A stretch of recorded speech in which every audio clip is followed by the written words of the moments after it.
por las montañas que están rodeadas de la costa. Y tuvimos 6 días de campamento. Y tanto de día como de noche hubo avistamientos de naves. Era gente preparada de grupos de muchas partes del mundo, un encuentro mundial. Y los guías en comunicación dijeron que iba a haber experiencia de recepción del cristal de cesio, que es una de las iniciaciones que se da dentro de los grupos de contacto. O sea, que suelen aparecer las naves y comienzan a materializarse en la palma de las manos. A veces se ve como si fuera una lluvia como de copos de nieve, ¿ya? Y en las manos se van tornando muy luminosas, se va concentrando esta como energía y se forman como unas bolitas de helado y luego se estilizan y adquieren la forma de pirámides. Entonces cuando tú ya ves que tienes esa pirámide contigo, se la sientes, y las personas que estamos alrededor tuyo también lo vemos, invitamos a la persona a integrarlos y usar las manos en el pecho. Entonces son 2 estrellas, o sea 2 pirámides de base triangular que forman una merkaba, una estructura en forma de estrella, y que se ubica justamente a la altura del escarpón.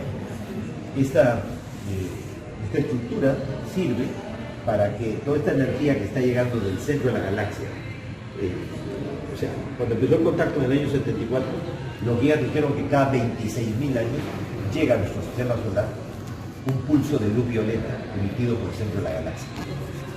Ellos le llaman la energía del sol manásico, el sol central de la galaxia. Los mayas le llamaban el Cunapú.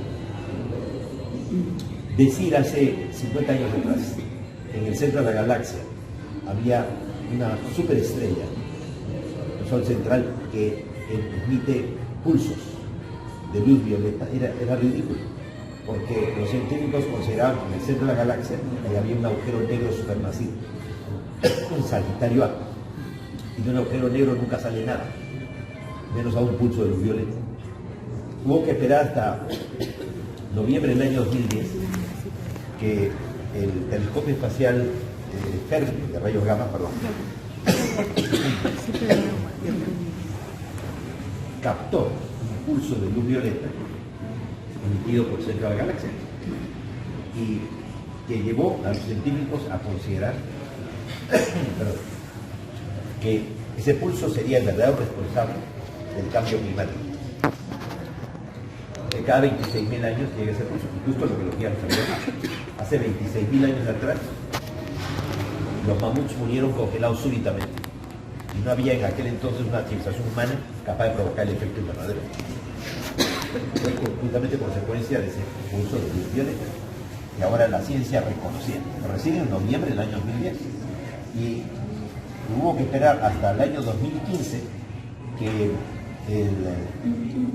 la NASA, a través del telescopio espacial Hubble y todo, ha descubierto que otros centros de las galaxias emiten pulsos similares, como el agujero negro de Markarian 335, que está como a 624 millones de años de distancia, emite pulsos de luz violeta igual. Entonces, la ciencia, con el tiempo, está avalando todo lo que los guías nos han dicho. Entonces, los guías nos dijeron que la recepción de cristal de cesio era para que toda esa radiación, esa energía de exceso que está llegando al planeta Tierra, no nos afecte negativamente, sino que distribuya la energía, estimulando y activando aún más y de forma acelerada, pues la energía para activar todos los 7 chakras y para desarrollar aún más nuestra potencialidad psíquica. Bueno, total, en esa salida de Quintero, de 6 días, el quinto día, después de ver pasar continuamente las naves, ya lanzando fogonazos de luz sobre una colina que estaba al borde del lago, nos fuimos todos allí, hicimos un círculo interior entre todas las personas que no habían recibido cristal de cesio, una iniciación dentro del grupo de contacto. Entonces hicimos poner un círculo y que se pusieran de espalda al círculo, con los brazos flexionados, las palmas de las manos hacia adelante, y todos los que ya los teníamos en un círculo exterior. Entonces en ese momento nuevamente las naves aparecieron, entonces pasaban a veces por la vertical del grupo y lanzaban un fogonazo, o veíamos claramente cómo descendía pues esta como nieve, y ahí cómo se le iban formando, y se producían incluso hasta una especie de pequeños pulsos o resplandores de luz en el pecho de las personas. Entonces, una vez que veíamos esto, le decíamos a la persona, ¿no? ¿Lo sientes? Sí. ¿Lo ves? Sí. Ya. O, no lo miraban. Decían, es que no quiero perderlo. No lo vas a perder. No. Ya, intégralo. Entonces, hacíamos que cruzaran en el pecho y sentían como que algo les ingresaba en su interior, como si se hubieran atragantado con un pedazo de pan, una semilla de una oliva, de una aceituna. Y una sensación un poco incómoda. Entonces, cuando estábamos haciendo eso, una persona vestida de blanco, o sea, la noche era muy clara, ya, incluso teníamos luz, ¿no? De este encuentro mundial de contacto que se hizo ahí en Chile, mientras que estaba dándose la recepción de lo que está el exceso, con la presencia de las naves y todo, una persona vestida de blanco, muy alta, ya, que no era nadie de las 120 personas, que estuvo caminando alrededor de todo el grupo. Entonces la gente comenzó a darse cuenta de que no era nadie del grupo, ya, y llegaron a decir, no, hay un guía extraterrestre ya entre nosotros, ¿no? Pero la gente, en vez de reaccionar y emocionarse y salir al encuentro, no, lo aceptaban como algo natural, o sea, era tan impresionante, tan... Entonces,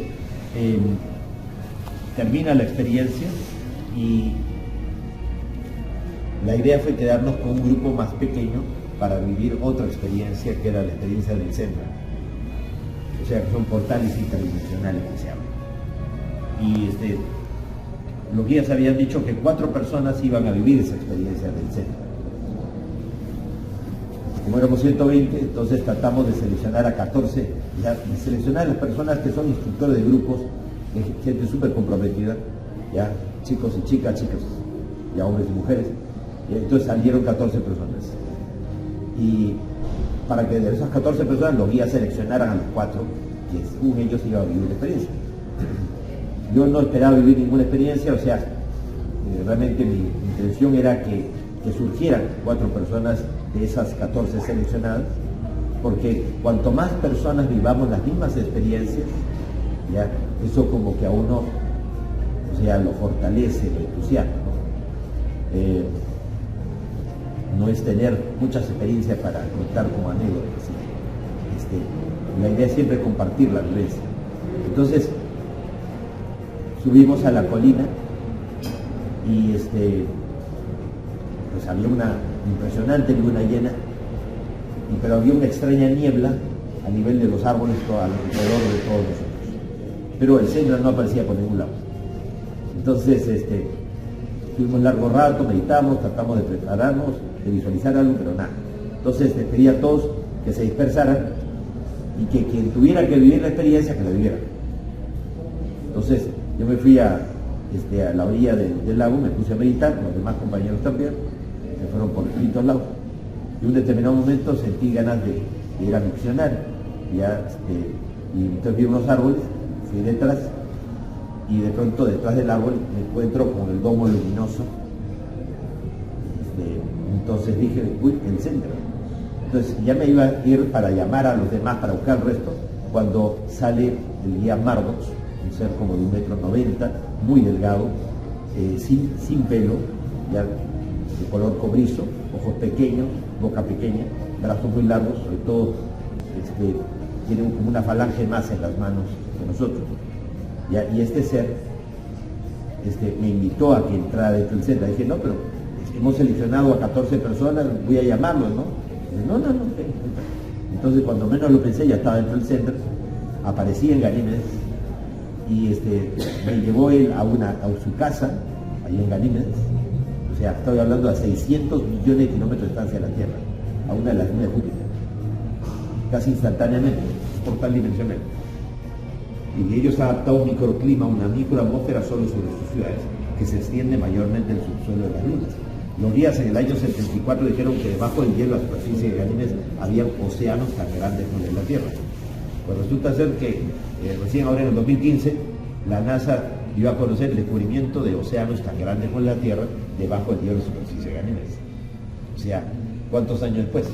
¿Cierto? Bueno, total que ellos en un determinado momento me llevaron a, Mardox, este ser, me lleva caminando hacia un domo principal que está ahí en Ganinas, que es el lugar donde se reúnen o se proyectan los 24 ancianos de la galaxia. Sí. O sea, es como un iglú, como una media luna. Imagínate tú una media luna luminosa, en el desierto, en el lugar, en el suelo, una media luna luminosa. Ya, ese es un domo luminoso del centro. Pero allí en Ganímedes las construcciones son así como si fueran iglús, como las casas de los esquimales, gigantescas. ¿Ya? Entonces hay uno que es principal, y allí como que se reúne el gobierno de nuestra galaxia, que son los 24 ancianos de la galaxia, o el Consejo de la Confederación de Mundos. ¿Por qué confederación? Porque cada uno de los estados tiene autonomía, o sea, los 24 ancianos no gobiernan por los demás planetas, sino simplemente aconsejan, dirigen, nada más, se los orientan. Pero ya cada planeta, cada civilización decide si aplica o no aplica. Entonces es una confederación de mundos. Entonces son 24 ancianos, los mismos 24 ancianos que se mencionan en el Apocalipsis actual, son el gobierno de nuestra galaxia. Entonces,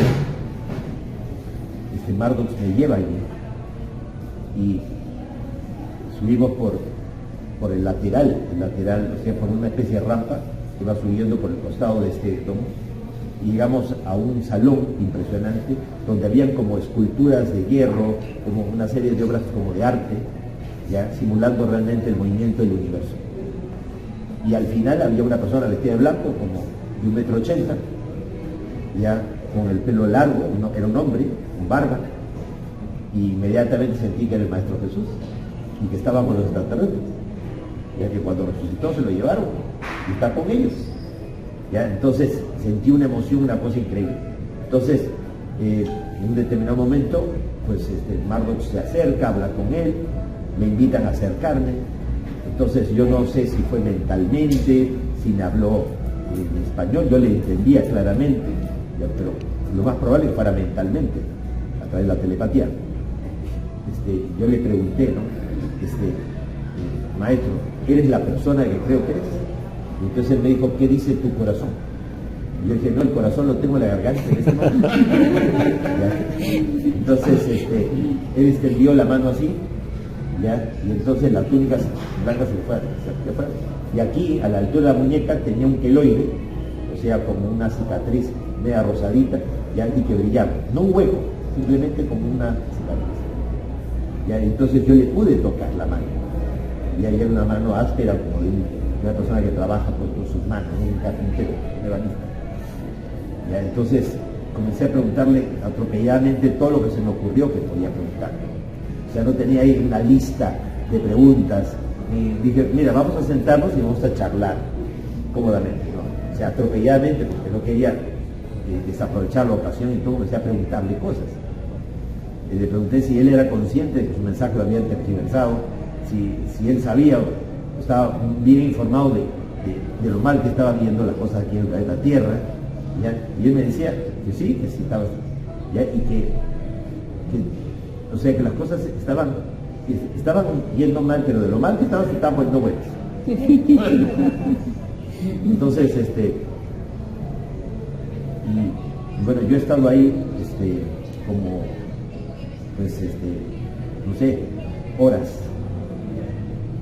Y cuando he vuelto, ya salí nuevamente allí en Quintero, ya, y estaba conmovido, conmocionado por la experiencia. No me lo hubiera imaginado jamás. Ya, entonces salgo, me siento ahí en la piedra donde estaba antes y me pongo a meditar, ya, y se me acercan dos compañeros, o sea, Carmen Maza de los grupos de Lima y Elvis Martínez de los grupos de Puerto Rico. Y me dicen, sí, mira, hemos estado buscando el centro por todos lados y no lo hemos encontrado. Digo, está detrás de los árboles. Ya, entonces los dos se fueron, pasaron detrás de los árboles y al cabo de unos 10 minutos regresan. Y él estaba pálido. Digo, ¿qué pasó? No, ahí estaba el centro. ¿Ya?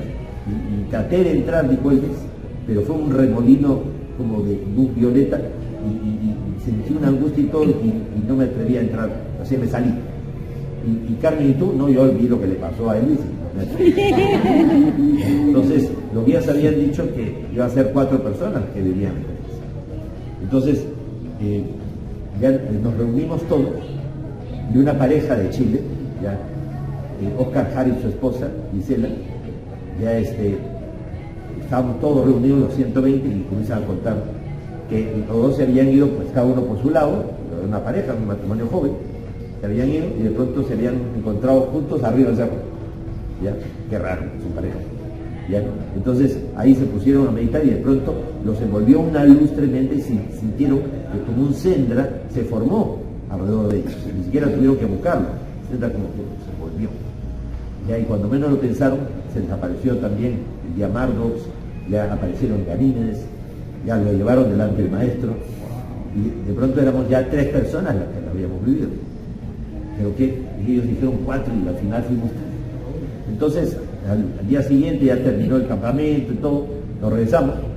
Y una amiga de Oscar Hart y de Gisela, su esposa, que vive en Tijuana, o sea, en el norte de México, o sea, frontera con Estados Unidos, ya, es una señora judía, dice, ¿qué tal les fue? Porque era amiga de ellos, ¿no? ¿Qué tal les fue en la salida, en el encuentro? Bueno, nos pasó esto, y le contaron. Entonces ella dijo, ustedes no me lo van a creer, pero yo justamente ayer, ustedes estaban viviendo esa experiencia, estaba meditando, apoyándolos a la distancia para que fuera bien. En ese momento comenzó a iluminarse toda la sala, ¿ya? Y de pronto se formó como un sendra, ¿ya? Y me encontré con el maestro Jesús. Y ella, la señora de la judía, ella fue la 4ª persona. La 4ª persona no estaba presente en la salida a miles de kilómetros de distancia y tuvo la experiencia simultánea. Extraordinario, ¿no? Así que no hay límites para esa experiencia.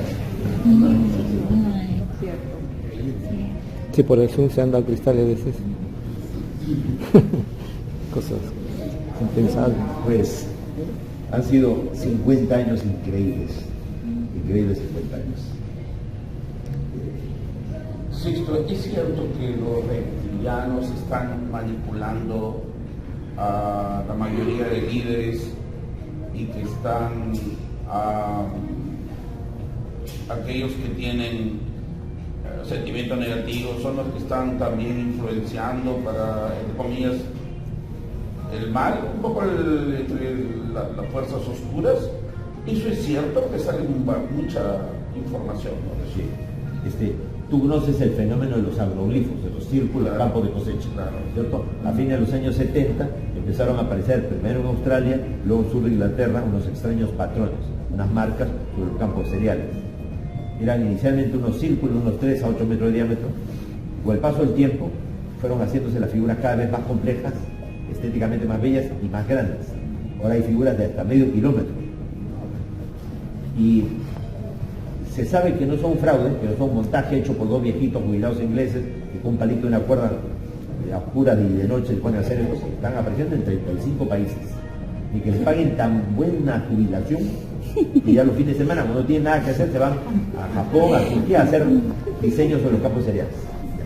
Bueno, además, ya en 1996 en la localidad de Oliver Castle se logró videograbar el momento en que unas esferas luminosas, que nosotros dentro del grupo de contacto sabemos que se llaman caneplas, que son como drones extraterrestres, como cámaras de televisión controladas a distancia, que pueden medir unos 30 centímetros de diámetro hasta 1,5 metros, y pueden atravesar la pared, pueden entrar en una casa, aparecer en una habitación, ya como pueden entrar por una ventana.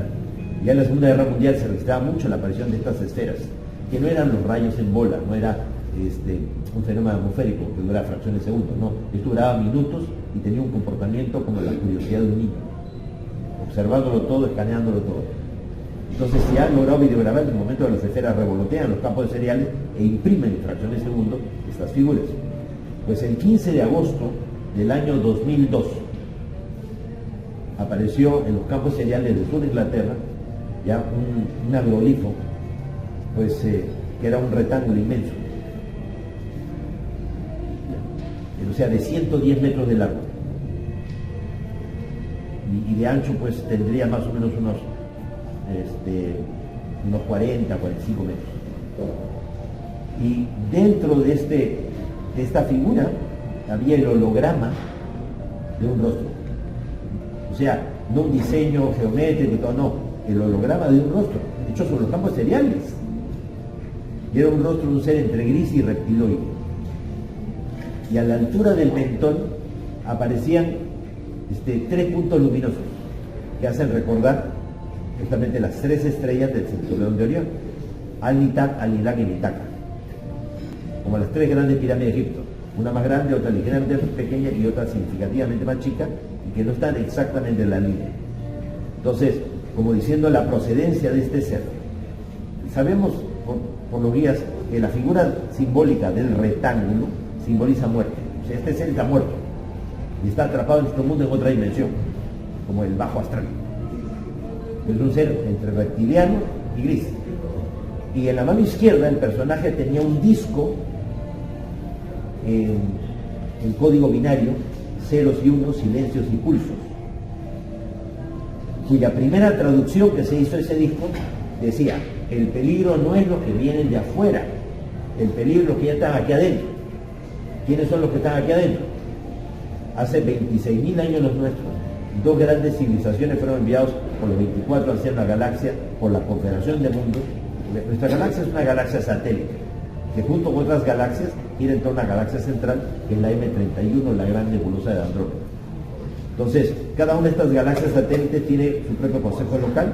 Nosotros tenemos a los 24 ancianos de la galaxia, y todos tienen un representante en la galaxia central de Andrómeda.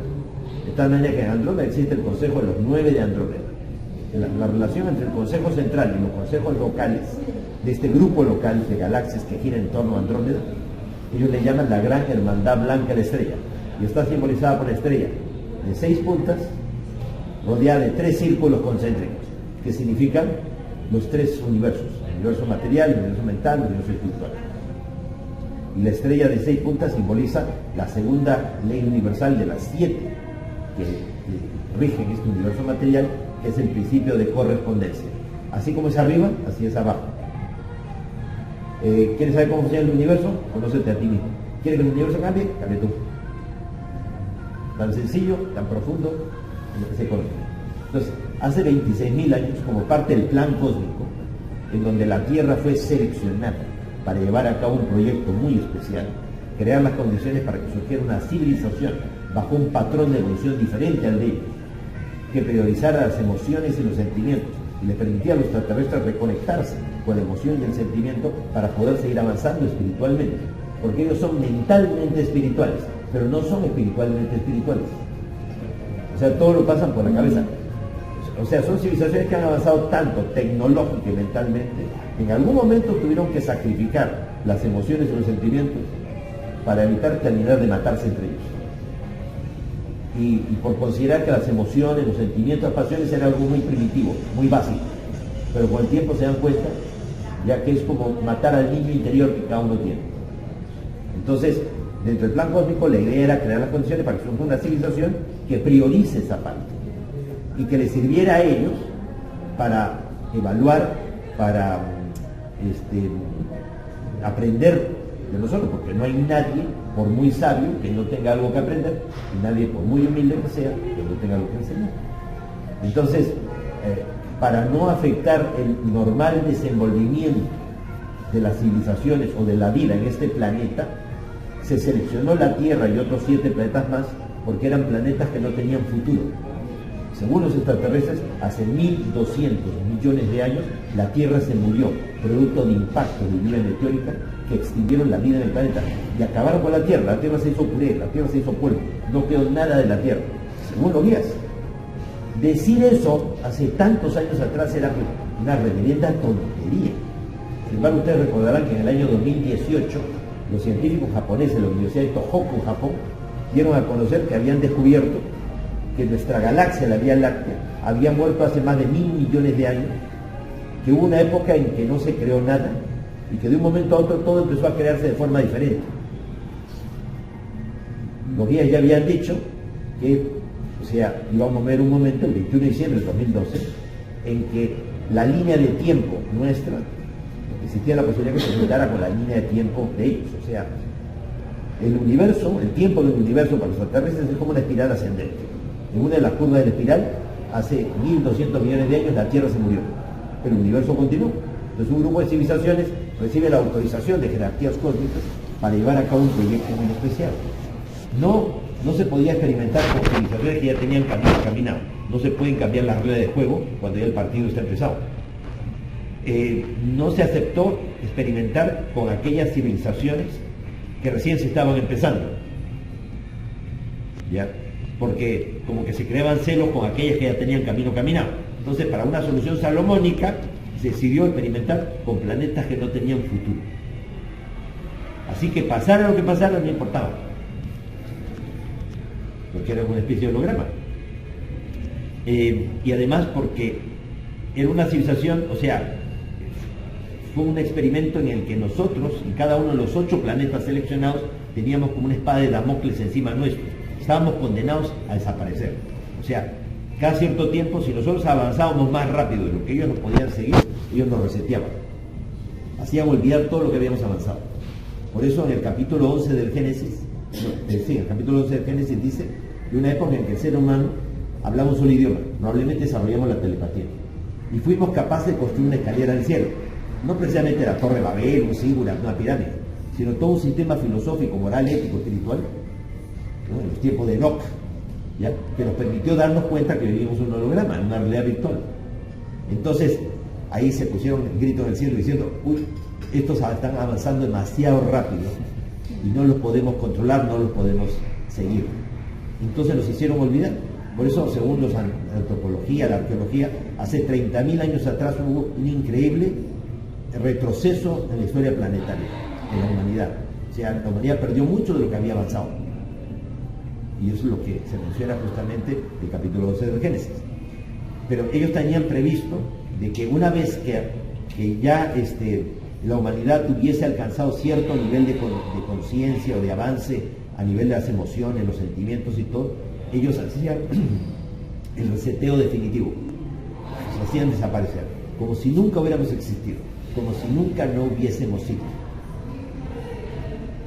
Ahora, reitero, para asegurarse ellos que nosotros no avanzáramos más que ellos y lográramos más que ellos, simplemente que les enseñáramos cómo hacerlo, ya ellos limitaron mucho el acceso a la información y al conocimiento. Incluso permitieron que hubieran entidades disociadoras que cada cierto tiempo hicieran desaparecer la información o nos hicieran la vida imposible, los famosos demonios, entre comillas. Entonces, hace 26.000 años nuestros, 2 grandes civilizaciones, en una última etapa del plan cósmico en la Tierra, son enviados, los seres de Orión y los seres de las Pléyades. Los Oriones, seres de 3,5 metros de estatura, con cola o apariencia de reptiles. El líder de todos ellos, el príncipe de Orión, era un reptil albino, blanco, Satanel, Satán o Satanás. Y por otro lado estaban los pleiadianos, seres de apariencia antropomorfo, humanoide, ¿no? Como entre 1,80 m, 1,90 m de estatura. Entonces, ellos tenían que venir como guardianes y vigilantes y de alguna manera ir observando el proceso de la humanidad. En un determinado momento, las emociones y los sentimientos los afectaron a ellos tanto que los hicieron perder la perspectiva. Es como que tú te vayas pues al teatro a ver un drama o una zarzuela o una ópera y no vayas a soltar una lagrimita pues. ¿Ya? Entonces comenzaron a conmoverse, a afectarse y los Oriones, en un determinado momento el ego, el orgullo, la vanidad, la soberbia se les subió a la cabeza a tal punto que se hicieron adorar como dioses y tomaron pueblos completos con sus feudos particulares. Mientras que los pleiadianos desarrollaron tal nivel de empatía, de afinidad, que cometieron la grave transgresión de tener relaciones sexuales con seres humanos en la Tierra. Justamente nosotros no existíamos, era una realidad virtual. Los que mencionas primero son los que figuran en el Antiguo Testamento, los Elohim, los... El capítulo 6 del Génesis bíblico, lo dice, cuando los hombres comenzaron a poblar la tierra. Lo anterior que dijiste, de que se hicieron adorar como dioses en distintos pueblos de la tierra. O sea, el capítulo 11 del Génesis es cuando lo de la Torre de Babel y todo eso, 11. Pero el capítulo 6 es cuando dice que cuando los hombres comenzaron a poblar la tierra, engendraron hijas. Ahora, lo que pasa es que en la Biblia las cosas no están en orden, por eso en el Apocalipsis ustedes se van a dar cuenta que hay cosas que se dicen que van a pasar que ya pasaron. y hay cosas que no han pasado y se dice que ya ocurrieron. O sea, está el orden totalmente trastocado, porque la Biblia ha sido manipulada para que no sea una fuente realmente de esclarecimiento, sino que nos complique realmente cualquier interpretación. Por eso, incluso para los libros sagrados tienes que utilizar mucho tu intuición. Por ejemplo, si ustedes van al Apocalipsis y leen los primeros 9 capítulos del Apocalipsis, al revés, o sea, no contra un espejo, ¿no?, sino al revés, en el sentido del 9 al 1, no del 1 al 9, sino del 9 al 1, y los asocian con los 9 años previos al 21 de diciembre del año 2012, van a ver el nivel de correspondencia que existe. Por ejemplo, capítulo 9 del Apocalipsis, que correspondería al año 2003 de la cuenta regresiva. ¿Qué pasó en el año 2003? En el año 2003 se produjo la guerra de Irak, o sea, la segunda guerra de Irak, ¿ya? Y que fue ya, pero demoledora completamente y todo. Murió más de 1 millón de civiles ahí en Irak. Entonces, si tú te vas al capítulo 9 del Apocalipsis, que corresponde al año 2003 de la cuenta regresiva, que habla de la guerra de Irak, de las armas que fueron empleadas y quién estaba detrás de la guerra. 2004, año 8 de la cuenta regresiva, capítulo 8 del Apocalipsis, te habla de 2 meteoritos que iban a chocar contra la Tierra. Uno de ellos contra las islas del mar, provocando terrible mortandad. En el año 2004, los científicos advirtieron que entre el 23 y 24 de septiembre de ese año 2004, un asteroide llamado Tutatis venía en ruta de colisión hacia la Tierra y podía chocar contra nuestro planeta. Entonces la gente se unió, oró, meditó y inexplicablemente cambió de rumbo el Tutatis y no chocó. El 26 de diciembre de ese mismo año 2004 parecía que el año terminaba invicto, sin que hubiéramos tenido ningún desastre. Sin embargo, se produjo el tsunami de Indonesia. Según hay científicos que afirman que fue un meteorito que chocó contra la Tierra, porque el tsunami fue radial desde el inicio, como cuando tú tiras una piedra en un estanque.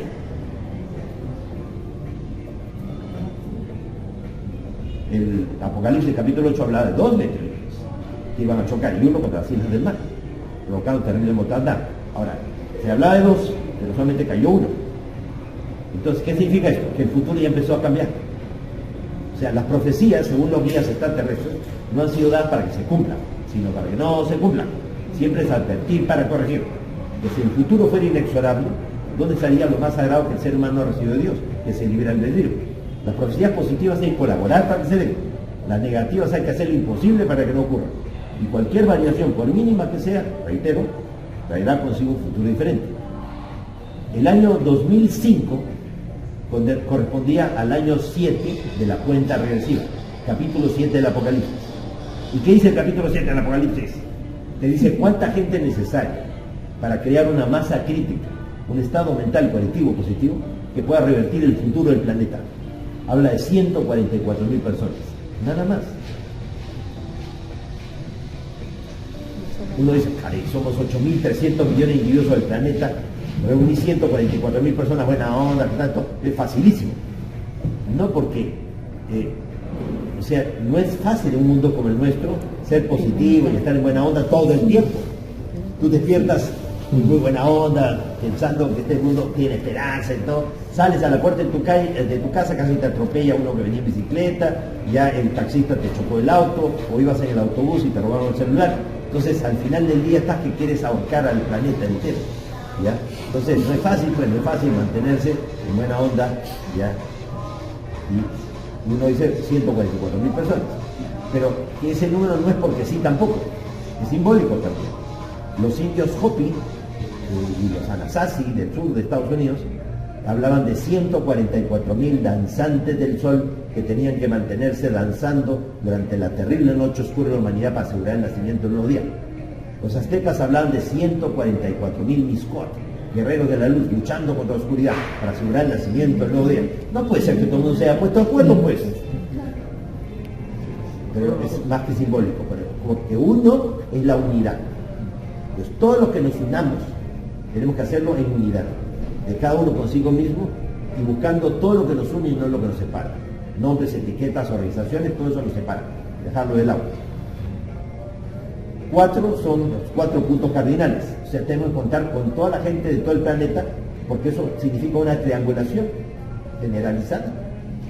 4 son los 4 elementos.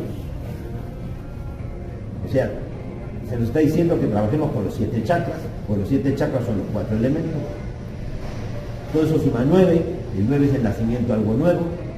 O sea, tenemos que unirnos, y no importa el número, es simbólico.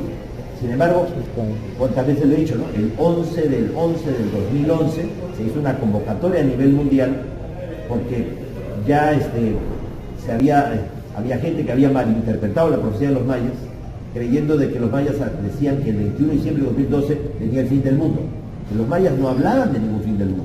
Los mayas hablaban del final de la rueda de los Bactures, un ciclo de 25.625 años que terminaban el 21 de diciembre de 2012 para empezar otro ciclo, nada más. Pero ya hasta Hollywood hizo una película, 2012, el fin del mundo, ya, y creó una paranoia, una psicosis terrible. Hasta la NASA contribuyó a meterle miedo a la gente diciendo que para el 2012 se esperaba la más terrible tormenta solar. Dentro de escala iba a ser de las más poderosas, iba a freír al planeta Tierra. Pues el 11 del 11 del 2011 se reunieron no 144.000 personas, tampoco 1.440.000 personas, ni siquiera 14.400.000, mucho más que eso se reunió en el mundo. Y todo el mundo oró, meditó, cada uno a su estilo, a su forma, no importó. Y entre los días 5 y 6 de marzo del 2012 se produjo la peor de las pesadillas de la NASA, la más terrible tormenta solar. Se esperaba que la onda de choque llegara a la Tierra en 24 horas y friera el planeta. ¿Y qué fue lo que pasó? Nada. ¿Y qué dijeron los científicos después de un estudio exhaustivo y un análisis profundo? Que habíamos tenido buena suerte. O sea, hay que ser científico, tener pero cantidad de doctorados, ya, para decir que hemos tenido buena suerte. No se podía explicar porque no había pasado nada. Pero no solamente se logró evitar de que una tormenta solar friera el planeta. Durante todo el año 2012 hubo más de 1.465 sismos, entre los 5 y los 8,6 grados. ¿Y cuánta gente murió en esos 1.465 sismos? Durante todo el año 2012, solamente 1.000 personas. Menos una persona por sismo. No puede ser. Si en el terremoto de Haití de enero del año 2010, que fue grado 7, muy cerca de la superficie, muy efectivo, pero grado 7, murieron casi 300.000 personas. Imagínense, hubo 1.465 sismos durante ese año y hasta de 8,6 grados y solamente murieron 1.000 personas. O sea, la masa crítica no solamente evitó de que una tormenta solar friera el planeta, sino que logramos entre todos ya bajarle la intensidad. O sea, no impedimos que los acontecimientos se dieran, pero sí que fueran menos traumáticos. Y todo también contribuyó para que el 21 de diciembre del 2012 ocurriera algo que los extraterrestres tenían previsto, porque ellos siempre tienen previsto todo. Ellos usan algoritmos, usan todo tipo de estadísticas, y ellos ya sabían que eso podía pasar. De que el tiempo alternativo paradójico, que siempre corría mucho más rápido, pues estaba desfasado de 1.200 millones de años, el tiempo alternativo paradójico se estaba acercando peligrosamente con el tiempo real y existía el peligro de que ambos tiempos se juntaran en un solo tiempo. Por eso los mayas hablaron en el Chilam Balam de Chumayel, el libro del adivino, del brujo jaguar, o las cosas están por suceder, los mayas anunciaron el giro del tiempo, o la sincronización de los tiempos, la posibilidad de que el tiempo real se junta con el tiempo alternativo y se cree un tercer tiempo, una nueva línea de tiempo. Y que fue lo que pasó el 21 de diciembre del año 2012. O sea, para nosotros no han cambiado mucho las cosas. Para quienes cambiaron las cosas de forma radical, incluso de forma retroactiva, es para los extraterrestres. No se cambió su historia, a todos. Pero volviendo a esta historia, ¿sí? Lo que les decía es que hace 26.000 años se envían estas dos civilizaciones. Y en un determinado momento los oriones se hacen adorar como dioses, el ego, el orgullo, la vanidad, la soberbia, se sube la cabeza, pierden la perspectiva. Hubo un grupo de los oriones que tuvieron miedo del ser humano, porque se dieron cuenta de que teníamos el potencial para recolectar los tiempos y para darnos cuenta que vivimos en un holograma, una realidad virtual, en una simulación a gran escala. Entonces, unos tuvieron miedo de nosotros, otros tuvieron envidia de nosotros, de que nosotros tuviéramos potenciales que ellos no tenían, porque estuviéramos más cerca que ellos de lograr ciertos objetivos. Entonces comenzaron a conspirar contra el ser humano, incluso quisieron acabar con el ser humano. Pero los pleiadianos, que habían desarrollado tal nivel de empatía, de afinidad con el ser humano, dijeron, no, hay que permitirles que el proyecto continúe a ver hasta dónde llega. No, ¿cómo se te ocurre? Que sí. Total, se pelearon entre ellos. Y se produjeron las llamadas guerras de Orión. Verdaderas guerras de galaxias cuyos ecos todavía resuenan en el universo. Todos los pueblos hablan de guerras de los dioses. Ahorita mismo ahí en la Huaca de la Luna, ya en el patio de las serpientes, ya hay un friso que le llaman la batalla de las deidades. Y se ve justamente a dos dioses peleándose entre sí. Y uno de ellos tiene ya la prolongación de una cabeza de reptil contra otro de apariencia más o menos humana. Están peleando entre ellos. Entonces se pelearon cósmicamente. La mitología griega habla de la guerra de los dioses olímpicos contra los titanes. Y los titanes fueron derrotados y fueron deportados al Tártaro, el inframundo. En la Biblia habla de la guerra de los hijos de la luz contra los hijos de la oscuridad, que al final fueron deportados, exiliados ya bajo la tierra. El asunto es que los Oriones fueron derrotados y fueron deportados a la tierra. Acostumbrados a vivir miles de años fuera de la tierra, murieron aquí y quedaron atrapados en su mundo en otra dimensión. Y desde ahí le han declarado una guerra psíquica a la humanidad. Y se han constituido en un gobierno secreto mundial tenebroso negativo. Esa es la respuesta a tu pregunta. O sea, ha hecho un rodeo de 360 grados para poderte responder. O sea, sí es cierto que estos seres que están muertos como espectros están manipulando a una parte de la humanidad. O sea, a gente que no le importa vender el alma por preventas. Gente que por tener fama, prestigio, poder, dinero, ya se presta a ser instrumento de estas entidades que las poseen. Entonces, cuando se habla de los Illuminati, o sea, del gobierno secreto mundial tenebroso negativo, estamos hablando de un grupo de empleados, de sirvientes, de lacayos, ¿ya?, de chupamedias, de estos ángeles caídos. Y son los que mueven realmente los hilos del mundo. Y esta gente, más extraterrestres que están coludidos con ellos, tratan de entrar al planeta Tierra para crear cuerpos híbridos donde estas entidades puedan encarnar y puedan controlar el planeta o puedan fugarse de la Tierra. Pero eso no es fácil, porque la Tierra se encuentra en una cuarentena planetaria, ¿ya? Por eso naves como la que se estrelló en Roswell en el año 47, o el ovni que se estrelló en Paiwano, allá en Chile, en el año 98, ¿no? O la que se estrelló en Barquina, Brasil, o sea, en el año 96, y tantas otras han sido derribadas por otras que están cuidando la Tierra y que no vienen con buenas intenciones. Hay un vídeo de 1991, ustedes lo pueden ver en internet, donde se ve la curvatura terrestre y un objeto luminoso en ángulo de entrada al planeta y otros 7 objetos que le cierran el paso y le lanza una especie de misil o haz de luz que obliga a este objeto a hacer un increíble ángulo de salida y a marcharse a gran velocidad por donde había venido. O sea, hay un grabado, o sea, ustedes entran por internet y buscan la hoja volante de Nuremberg. O sea, hay un grabado renacentista, porque es del 14 de abril de 1561, en la ciudad alemana de Nuremberg, a pleno sol, la gente estaba mirando al cielo, cuando de pronto aparecen cantidad de objetos en forma de cilindros, soltando cantidad de esferas, objetos en forma de medias lunas, objetos en forma de cruces, de discos, y luchando entre ellos, una batalla campal, unas explosiones que hicieron pensar en la gente el fin del mundo. Algunos de los objetos caían a tierra, produciendo unos ruidos espantosos. Y al cabo de una hora apareció un gran objeto en forma de punta de lanza, se calculó que medía unos 4 kilómetros de largo, una punta de flecha negra que hace recordar a las naves del Imperio de la Guerra de las Galaxias.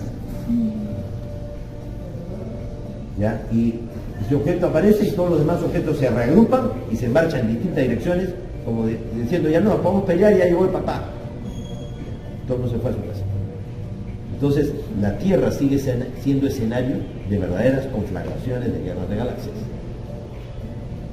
Pero quien ejerce el control mundial y todo es este gobierno oscuro, tenebroso. Ahora, uno dice, ¿qué han hecho los buenos para echarnos una mano? Y después de habernos mandado semejante problema, hace 12.000 años atrás, una fuerza interplanetaria de paz, compuesta por 32 seres extraterrestres de 32 civilizaciones diferentes, aterrizaron en el desierto del Gobi en la Mongolia y fundaron la mítica Shambhala, la capital del reino de Agartha, del mundo intraterrestre.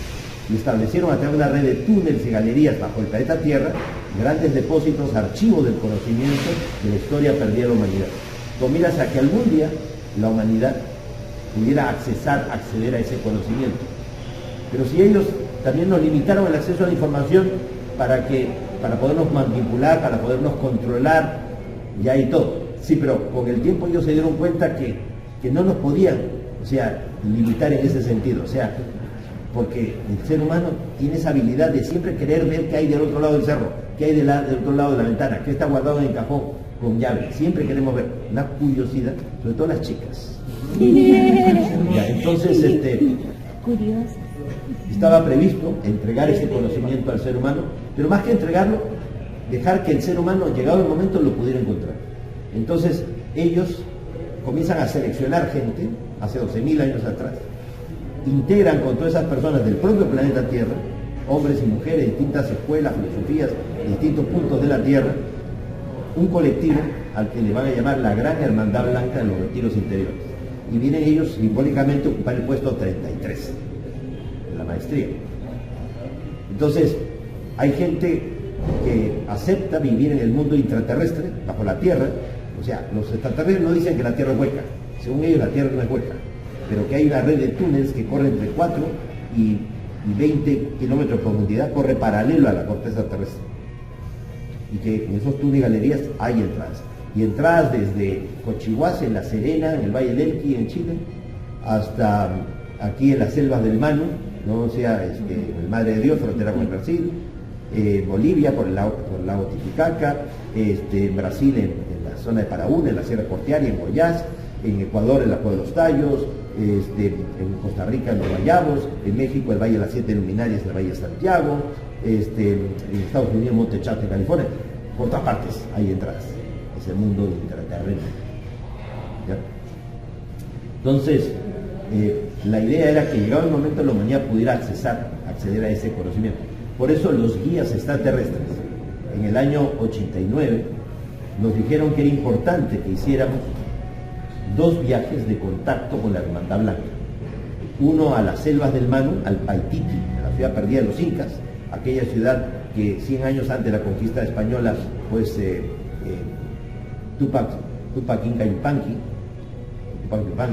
pues envía a 40.000 guerreros que bajan de la montaña del Cusco, que se meten ahí en las selvas del Manu y terminan al pie de la meseta del Panteacoya, pues construyendo la última ciudad de penetración, la ciudad de Painquinqui, ¿no? O Paititi, que está muy cerca de las bases de la meseta del Panteacoya, donde hay una caverna, donde están los Pacopacuris, los hombres vestidos de blanco, los guardianes del conocimiento oculto. Entonces, según los guías, teníamos que hacer 2 viajes, uno a Egipto, para contar con la Hermandad Blanca, y otro hacia el Paititi. Y para confirmar de que esos viajes estaban oficiados de lo alto, contaban con el apoyo de los guías daban la autorización para convocar a la prensa por 5ª vez. Ustedes saben que somos un grupo de contacto terrestre que empezó a través de mensajes psicográficos, escritura automática, que se corroboró con avistamientos anunciados previa cita, que con el tiempo nos ha permitido ver bajar las naves, ver bajar los tripulantes. Aquí mismo, en Trujillo, ha habido salidas masivas bajo mensajes recibidos por la gente de Trujillo, no por la gente de Lima ni de otra parte. Los guías han estado físicamente delante de nosotros. Yo he estado presente en esas salidas y puedo dar fe de que los guías apoyaron a las comunicaciones y al trabajo de los grupos de Trujillo, y en salidas que eran de los grupos a nivel nacional o a nivel regional.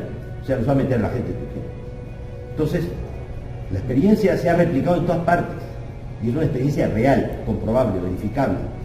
Entonces, los guías dieron para que se convocara por 5ª vez a la prensa, y vinieron 40 periodistas de 8 países, entre ellos Leticia Callaba, Canal 51 de Telemundo Miami, José Grey, Canal 23 Univisión, Beatriz Pardo, Miami Herald,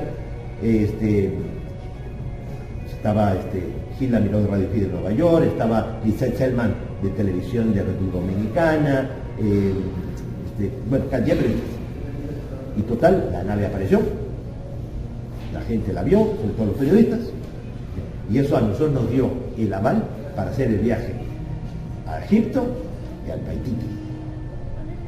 Y en todos esos viajes algunos de los cuales han sido realmente bastante riesgosos, porque son zonas donde ni los propios indígenas se atreven a meterse. A nadie nunca le ha pasado nada. Siempre hemos contado con la protección de lo alto y se han hecho descubrimientos increíbles, interesantes, y tuve incluso la invitación del Senado, o sea, del Congreso de la República, para darles la conferencia en el Congreso, ya, ahí en Lima, y incluso también dimos la conferencia en la Universidad de San Marcos, ya, sobre lo que había sido esa expedición al Paititi. Entonces, podríamos decir como que los guías dijeron que uno de los objetivos también del grupo de contacto es que nosotros participáramos de la Hermandad Blanca, que fuéramos parte de la Hermandad Blanca, pero no para guardar archivos de conocimiento, sino para accesar a esa información y compartirla, y es lo que hemos venido haciendo a lo largo de estos años, para contrastar el efecto del gobierno interno negativo, que lo que hace es manipularnos y mantener el nivel de ignorancia de mañana. Sí, estoy. ¿Y qué opinas? Ah. Yo quiero preguntar el tema de los libros de la lectura blanca, ¿no? Entregar un libro, si la gente sabe leer ese tipo de libros, es decir, ese conocimiento que lo vas a tener leyendo un libro, o el conocimiento viene de otra forma, y el libro es más bien un símbolo, ¿no? Un símbolo de algo, pero porque de alguna manera cuando se escribe en la Biblia se habla del libro de la escritura blanca, me parece que es un símbolo, porque digo, bueno, ¿qué quiere decir el libro? Acá toma el libro, y ahora ¿qué haces con el libro? Entonces, ¿qué sabes hacer? O sea, que realmente, como tú bien lo dices, es algo simbólico. Ya, lo que los guías están hablando es del registro akáshico del planeta Tierra, o sea, la historia del planeta y la historia del plan cósmico que pesa sobre el planeta. Entonces, es como cuando, por ejemplo, en los libros de la Cábala judía se habla de que después de que fueron tentados Adán y Eva, ya, uno de los ángeles llamado Zadkiel, ya, se sentía tan identificado con Adán y Eva que pidió a Dios que le permitiera intervenir y ayudar a Adán y Eva. Y para esto él les entrega un libro de zafiro, era un cristal, un libro, pero no es un libro como lo conocemos nosotros, empastado, con páginas, sino era un cristal. Y en ese cristal de zafiro, ya, ellos podían encontrar realmente ya el sentido de la creación. Entonces los ángeles se revelaron de por qué realmente se le daba esta consideración tan especial al ser humano, si el ser humano era muy inferior a los ángeles. Y los ángeles robaron el libro de Zadkiel, el libro de zafiro. Después Zadkiel logra recuperar este libro, no se castiga mayormente, se le llama la atención a estos ángeles rebeldes, ¿ya? Y se devuelve el libro, pero ya le faltaba una parte. Bueno, eso está en la Cábala judía, ¿ya? Entonces, al final no estamos hablando de un libro, estamos hablando de un cristal. Entonces, aquí también, en el año 86, la Marinita, mi esposa, recibe un mensaje psicográfico en el cual los guías me decían que me preparaba por una experiencia de contacto físico en una de sus naves. Entonces fui en compañía de algunas personas de Lima, allá al desierto de Chilca, me alejé de ellos caminando y detrás de los cerros salió una nave, pasó por encima y proyectó un haz de luz que me llevó dentro de la nave. Y dentro de la nave, físicamente, me encuentro con Oxal y con 3 seres más pequeños que sentí que eran como androides biológicos, o sea, sentí que no tenían vida como la nuestra. Eran chaparritos, como de 1,20 m, las cabezas grandes, su rostro blanco como la leche, los ojos oscuros, no grises, blanco como la leche, y los ojos oscuros ocupando la tercera parte del rostro. Las narices eran solamente 2 orificios y el labio superior cubría el inferior, de tal manera que parecía que no tenían boca. Los brazos muy largos, sobre todo los dedos que llegaban casi al alto de las rodillas. Entonces, Oxal habló en perfecto castellano, lo cual me sorprendió, y uno de esos seres pequeñitos vino hacia mí, trayendo como una especie de caja rectangular, dorada, metálica. Yo pensé que era una caja, después me di cuenta que tenía anillos en un extremo, y era más bien como una especie de libro de placas metálicas, lleno de extraños ideogramas. Me lo acercó tanto que yo podía tocar las planchas, y al tocarlas los símbolos parecían saltar de las planchas. Y encima emitían sonidos como los que se producirían si tú tocas un pianito juguete. Y en mi mente claramente se me venía como una pantalla, se me estaba abriendo una pantalla, y yo veía lo que sentía que había en esas planchas. Veía lo que sentía que había en esas planchas. Veía lo que sentía que había en esas planchas. ¿Ya? Entonces comencé a ver imágenes de todo esto del plan cósmico. O sea, que ya los guías lo habían ido diciendo, porque hay muchas comunicaciones, decías por ustedes, decías por mí y todo, ya, y experiencias diversas de los grupos, en donde ya se iba diciendo mucha esta información. Lo único que se hacía era unirlo todo, ¿ya? Eslabonarlo completamente. Y ahí,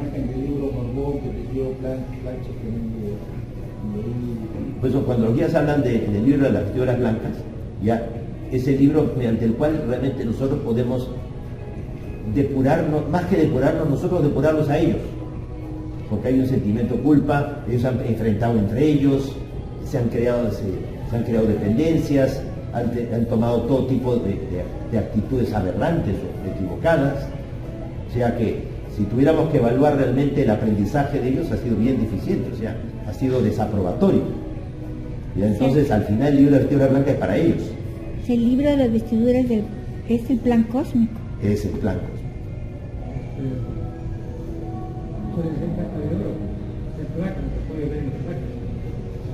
Obviamente, pues lo más seguro es que esto que me mostraron y todo sea una parte, ya, pero fue una parte lo suficientemente contundente para hacer una idea de conjunto. Por favor, ¿qué sientes cuando se te presentan esos seres que no son comunes, no? Sí, sí, no todos los días camina por ahí los atrás. No, yo creo que sí, más bien. Me impresiona lo que yo te escucho en tanta naturalidad. Es que realmente 50 años. es que después de vivirlo durante 50 años, haberlo compartido y que muchos de los compañeros y compañeras que están aquí presentes han tenido la misma experiencia que he tenido yo. Entonces ya te importa un pepino si te creen o no. ¿Sabes tú que no? Aparte de eso, imagínate tú. Yo soy una persona que no le tengo miedo casi a la vida. Y yo me muero así unas noches, veo el infinito y digo, ¿dónde está? ¿Por qué no viene? Me sufre su tierra, es una locura.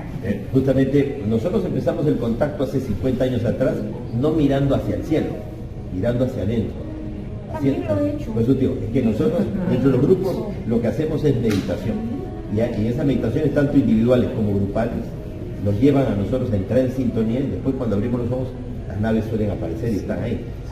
¿Ya? Entonces, por eso digo, si quieres verlos hacia afuera, primero tienes que trabajar el contacto de dentro.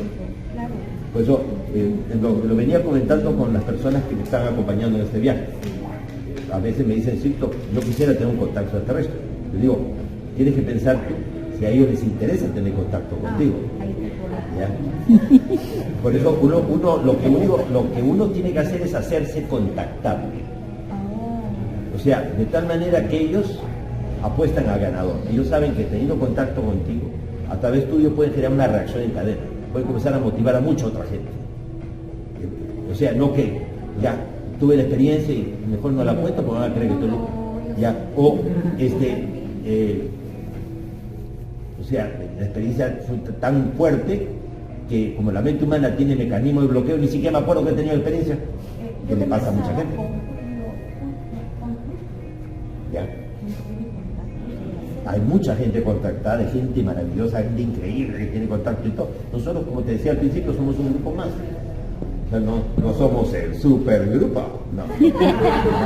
Simplemente somos un grupo más. Y eso justamente nos entusiasma a todos, de que la experiencia sea accesible a todo el mundo, que todo el mundo la pueda tener. La única diferencia es que nuestro grupo tiene 50 años y el contacto continúa. ¿Ya? Hay mucha gente que ha tenido experiencias de contacto, pero no las ha mantenido con el paso del tiempo, por diversas razones. ¿Ya? Eso no nos hace a nosotros mejor que nadie. Simplemente nos recuerda un poco la fábula de Sopo, de la tortuga y la liebre. O sea, la liebre tenía todas para ganar, pues corría más rápido, era más ágil y todo. La otra lo único que era lenta, pero era constante. Pues lo que hemos tratado de mantener durante 50 años ha sido la constancia.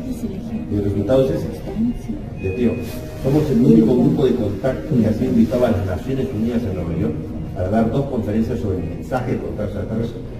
En 2014, cuando todavía no empezaban las audiencias públicas del Senado de los Estados Unidos, fuimos invitados por los senadores del Congreso, ¿ya?, a Washington para hablar del tema, ¿ya? Entonces, y eso nos da la constancia, y porque además no solamente hemos tenido una experiencia de contacto, hemos podido demostrar que esa experiencia de contacto es real, porque se ha convocado a la prensa 11 veces, oficialmente, 11 veces en 50 años. Hay un adagio popular que dice: cría fama y échate a la cama. Bastaría haberse invitado una sola vez a la prensa, igual arriesgarse a que la próxima no aparezca, porque para ser ridículo nadie está.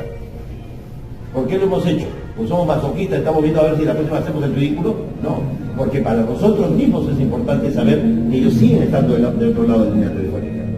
Esto no es una esquizofrenia, un delirio, un juego de imaginación, ¿ya? Y porque las veces que hemos convocado a la prensa es porque también teníamos tareas o responsabilidades muy importantes y necesitábamos saber si estábamos apoyados por ellos. Y por eso les hemos pedido. Ahora, aparte de esas 11 veces que se ha convocado a la prensa, la última vez la invitación la recibió Federico Erickson, de los grupos de Arizona, un hermano maravilloso, súper comprometido con la misión, ¿ya? Me dijo, me llama por teléfono y me dice: Sixto, mira, he recibido un mensaje de los guías en donde me dan luz verde para invitar a la prensa, pero no pues a un periodista de Facebook o de internet, o que tiene su radio de internet, que tiene sus seguidores, pero una cosa grosera. No, a Telemundo. Las radios de Arizona, de Phoenix, Arizona, las radios de aire. Sí, ¿qué hago? Digo: Fede, yo sé la calidad de instructor que eres. ¿Tú has recibido confirmación de esto?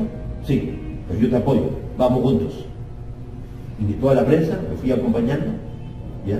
Estábamos ahí en Sedona, una nave en forma de cilindro, bla, bla, bla, bla, bla, bla, bla. Y de la nave cilindro salía la nave así, pero hacia atrás, se movía por encima, ya, y de pronto otras naves así comenzaban a aparecer, se pintaron, ya los periodistas: ¡qué horror, qué maravilla, qué tiempo! Los periodistas, ¿no? ¿Ya? Y lo abracé y le digo: Fede, te felicito, hermano, ¿ya? Porque no eres tú, es la misión la que se beneficia con esto. El sábado ha estado Fede en el Zoom, justo, Sí, contándonos, o sea, Fede, increíble. contándonos todo. O sea, muy bueno. aparte de esas 11 veces que se ha convocado a la prensa, ¿ya?, ha habido otras 8 veces más en donde nosotros no hemos invitado a la prensa se ha invitado sola. Se ha enterado que estábamos en salida y han llegado de paracaidistas. ¿Ya?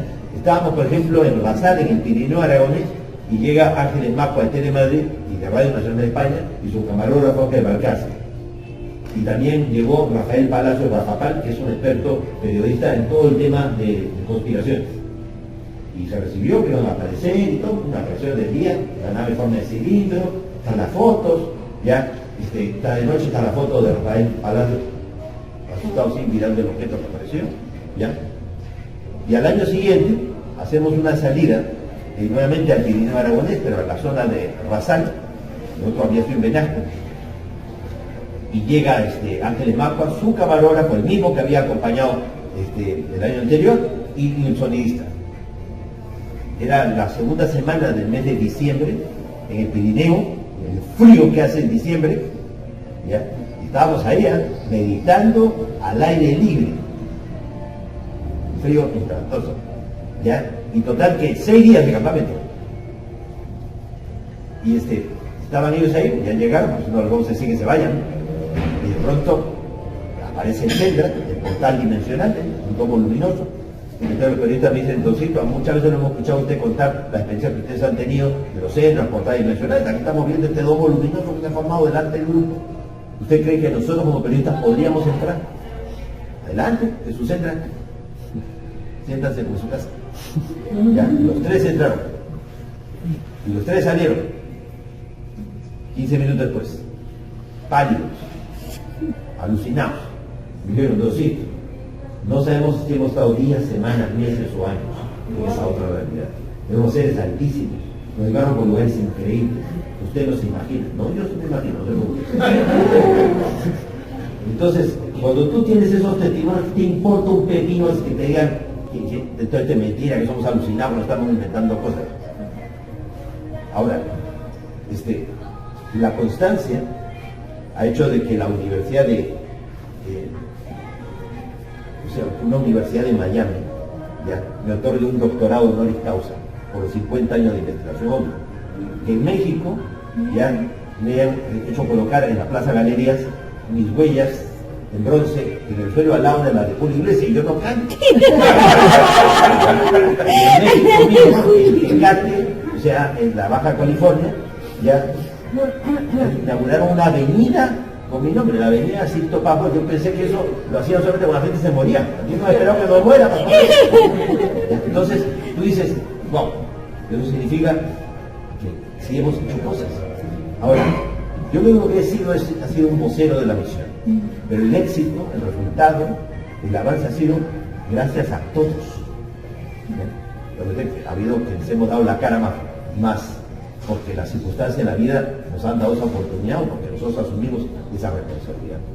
Pero yo no soy aquí, yo te digo, el jefe ni el súper contratado, uno más del grupo. Porque también sé que el día que yo me muera, Sixto, José, Powers, nunca más volverá a la vida. Quien volverá a la vida será mi alma. Y mi alma tomará otra personalidad. Y probablemente la próxima encarnación me llamaré Pepita o me llamaré Jacinto, ya, y de pronto en China, ya, en Japón, ya. Entonces ya tengo que le pongo un monumento, una avenida y todo, no importa, ya digo, está premiando el personaje, pero no al actor. O sea, el premio a los actores va por otro lado. Y tendré un show de mentira. Así que, ya la...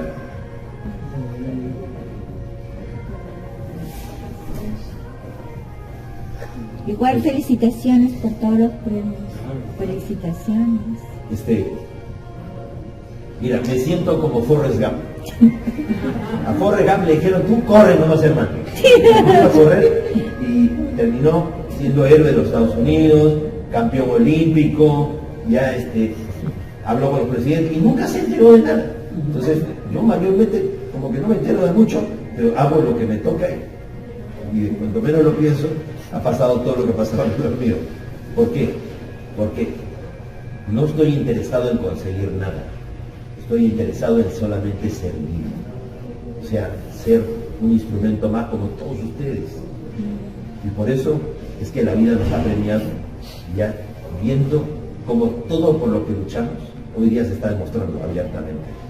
Nuestras audiencias públicas del Senado norteamericano, ya, la última del 26 de julio del año pasado, donde 3 altos mandos militares bajo juramento dijeron, o sea, Ryan Graves, David Bush y David Fravor, ex comandante del portaaviones Nimitz, bajo juramento declararon que los ovnis sí existen y que ellos han tenido algún nivel de interacción directa con ellos. Y las conclusiones finales de la audiencia de la Subcomisión de Inteligencia del Senado, los ovnis sí existen, no son de la Tierra, no vienen con malas intenciones y son una tecnología que mucho supera lo que el ser humano desarrollado. Dijo el Senado de Estados Unidos, no lo dijo el Senado de la República Popular del Bután. Bueno, a él le tomaría mucho muy serio. Un comentario. La experiencia que hemos vivido en Rama, lo dije en un momento, nunca nos ha pasado nada malo. Yo recuerdo los años, cuando fui al primer viaje a Paititi, teníamos miedo. Yo había leído todos los libros sobre Paititi y había leído un informe de militar que había ido con armas, que había tenido pumas, animales, ¿no? Y nosotros solo llevábamos machete nada más, no nos pasó nada, nunca vimos nada. Entonces la experiencia, pero sin embargo, leo por ejemplo dentro de la biblioteca Pleiades, leo un informe que dice lo bueno y lo malo en ufología. Y te describe pues cantidad de casos donde los extraterrestres son malos, ¿no? O sea que hacen daño, aducen a la gente contra su voluntad, los explotan, hacen experimentos sexuales, etcétera, etcétera, y la cantidad de cosas malas, ¿no? pero también no me ha pasado eso, o informes en el sentido de intervenciones o de planetas desconocidos, sí. o avisos de que va de supuestos extraterrestres que hablan que va a haber algo imprevisible. Sí. Pero yo digo, pero en Rama no pasa eso. Entonces, Mira, en 1975 ocurrió una experiencia de contacto muy conocida, que es el caso de Travis Walton, ya un leñador, ya que está en la zona de Snowflakes, en Arizona, ha terminado de cortar árboles y todo, y junto con sus compañeros se regresan, se suben al autobús y se van. Y de pronto se dan cuenta que de lo que se están yendo del bosque, el bosque está como incendiándose, está muy iluminado. Entonces regresan para su lugar de trabajo, así que tenían que apagar el fuego. Regresan y resulta ser que hay encima del campo donde ellos estaban talando árboles, un objeto en forma de diamante. Entonces, Travis Walton se baja de la movilidad, va corriendo y se coloca debajo del ovni. Y el ovni lanza un haz de luz y lo eleva y lo lleva adentro. O sea, ellos no lo fueron a sacar del auto. O sea, él salió del auto y fue y se colocó debajo del ovni. Todos los amigos le dijeron, no vaya. Ya, y cuando lo vieron, se fueron y lo abandonaron. Días más tarde él aparece así como un poco perdido, ¿ya? Y después, o sea, obviamente comienzan a tratar de recordar qué fue lo que pasó y todo, y lo va contando. Sale la película Fuego en el Cielo, supuestamente del caso de Travis Walton. Cuando salió la película, Travis Walton denunció de que la película no reflejaba para nada la experiencia que él había tenido. Nunca lo colocaron en la camilla, nunca le arrancaron la ropa, nunca le metieron un aparato con una aguja en el ojo, nada de lo que parece en la película. Nunca lo sacaron de una especie de cápsula donde habían restos de órganos humanos putrefactos, nada de eso es verdad. ¿Cuál fue la excusa del productor, el director y el guionista? Que tuvieron que alterar la historia para hacerla interesante. Pero todo el mundo se ha quedado con la película Fuego en el Cielo. Cuando empezó a liberarse información a fines de los años 70, ya que el gobierno norteamericano fue enjuiciado y obligado a liberar información considerada clasificada por el tema OVNI, los casos que fueron liberados, todos estaban tachados. Tachada la fecha, a quién iba dirigido, qué contenía y quién lo firmaba. O sea, el gobierno dijo, a nosotros nos obligaron a liberar la información, pero nunca dijimos en qué estado íbamos a liberar la información. Entonces no se podía leer nada. Entonces de pronto algunos directores de cine y televisión de Estados Unidos, entre ellos Linda Robb, Joseph Chandera, comenzaron a recibir por correo normal microfilms, ¿ya?, donde aparecían supuestamente los mismos informes que el gobierno liberó, pero sin tachar. Y entonces se hablaba ya del informe Matrix, ya le ponían hasta el nombre de película, el informe Matrix, ya, de que el gobierno norteamericano había capturado a un EVE, una entidad biológica extraterrestre, cerca de Arizona, y la nave se había estrellado, y el ser lo había interrogado, y gracias a este ser se logró que una nave aterrizara cerca de la base, y entonces pudieron negociar con estos seres para que a cambio de que a estos seres se les permitiera construir bases subterráneas en zonas estratégicas, en zonas del desierto donde se han hecho pruebas nucleares y donde la gente no se atreve a entrar, ¿ya?, ellos harían sus bases subterráneas, y que se les permitiera experimentar con animales y con seres humanos de la Tierra, ellos le entregarían al gobierno norteamericano tecnología de vuelo de naves extraterrestres. Todo eso es falso, todo eso es mentira, nada de eso es verdad. Si el gobierno norteamericano ya tuviera tecnología de vuelo de naves espaciales, China y Rusia se hubieran rendido al día siguiente. ¿Ya? O sea, no es cierto.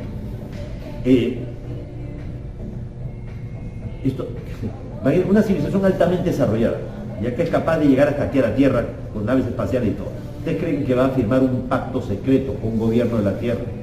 Cuando la historia nos enseña que nosotros, los seres humanos de la Tierra, nunca hemos respetado los pactos internacionales.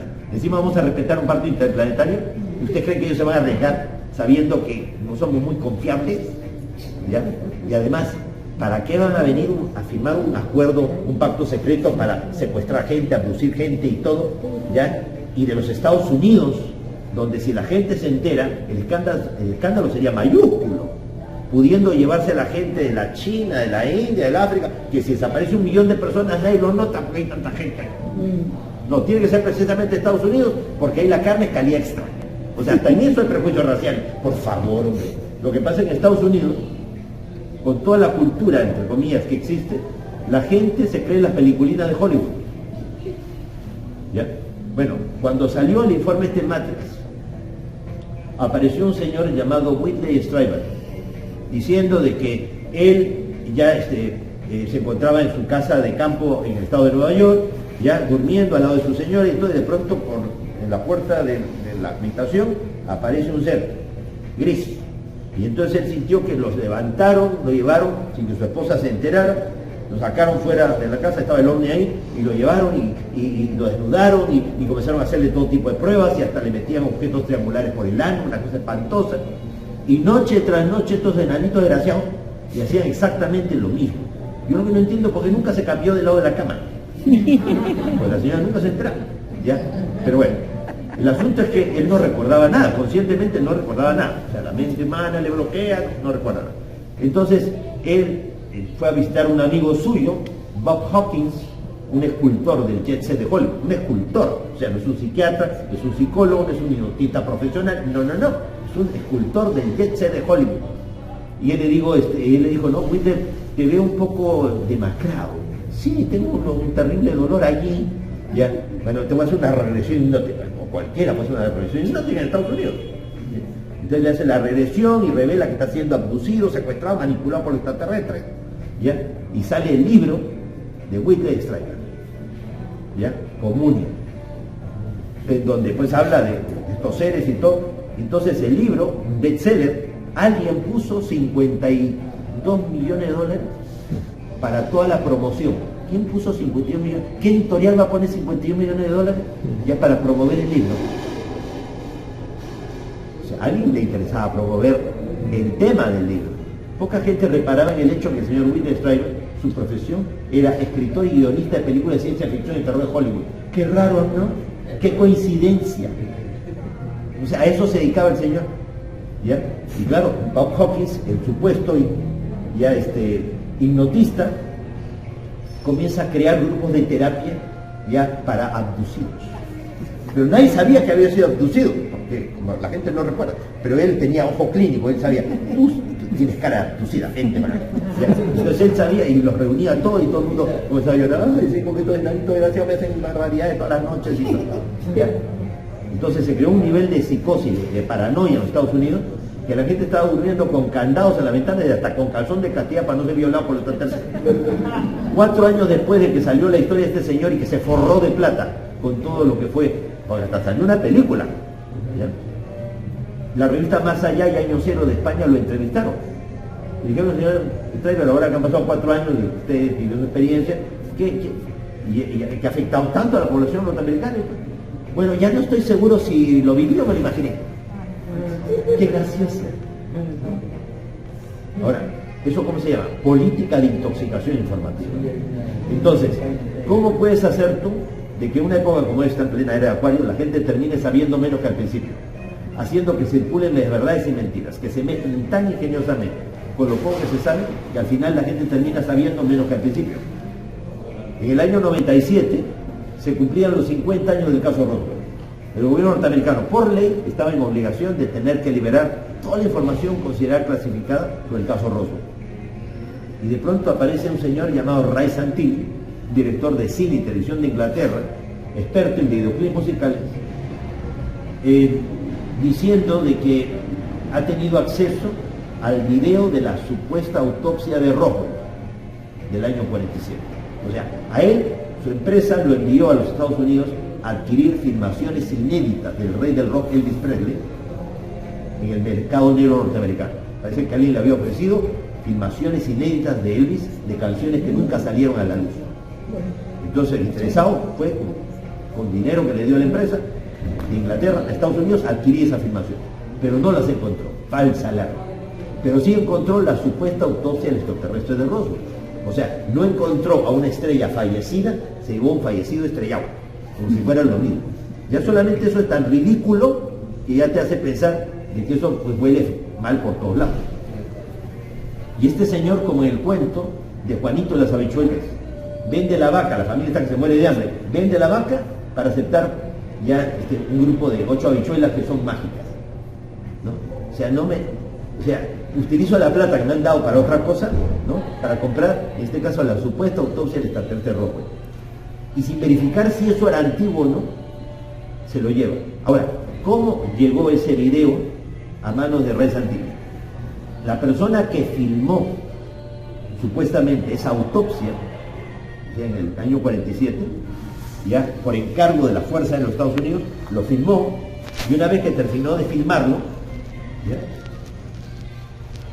Él le dijo, aquí tengo la filmación. Que yo sepa, pues, si eso es una filmación, tiene que enviarla ya a que la revelen, porque o sea, no es lo mismo que revelar una fotografía pues bajo químicos. O sea, tú no, o sea, ninguna persona podía, ¿qué te digo?, revelar una película. Tenías que enviarla a las grandes empresas como las Kodak y todo para que la revelaran. Entonces, él la reveló en su casa. Entonces, dice, ya tengo la filmación. ¿Qué hago con ella?